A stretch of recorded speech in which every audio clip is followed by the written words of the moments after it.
Hey guys, it's Shreya. I'm presenting my project for the Crosstrack Hackathon. So this project combines of 5 different categories. One is cruise, one is grays, and then cars, and then we have our gesture control drone and the virtual reality setup. So first I'll be showing you the cruise. Cruise is nothing but the multimedia gesture. So this is a human machine interface where I'll be controlling every part of the software with my gestures, lead motions and my body language. That includes all the 3 aspects of the technology. And now I'll be showing you the first aspect, that is how to control any multimedia player with your gestures. So if you're sitting and then I just want to control and I just want to move forward or go backward or increase my volume or decrease my volume or move forward again, go backward. So this is how it works. And then coming to one more aspect is to control it with eyes.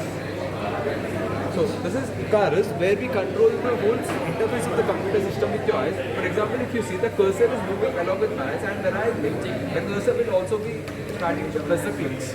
So this works on the vector scaling mapping of the generative artificial intelligence going on. So this is another implementation. To the software implementation. Now coming to the virtual reality, this is the VR box which I have created. So this shows and emphasizes the virtual reality component here. So we have directly connected this to the YouTube server. And you can see this is what the output is going to be based on of a VR server. For example, if I place it here and if I just look around, I can see what is happening through the object detection, and this is the output which you can see here, but I can see it here augmented reality.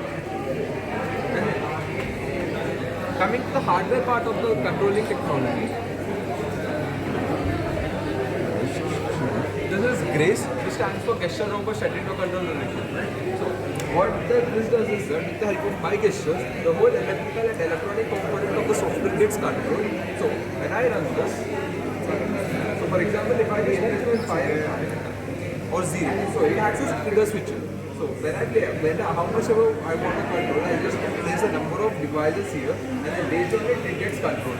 So if I want to off that light, and if this system is connected to the camera here, I can just control the entire room or the software associated with it. And now I'm showing how the UAV works with the gestures.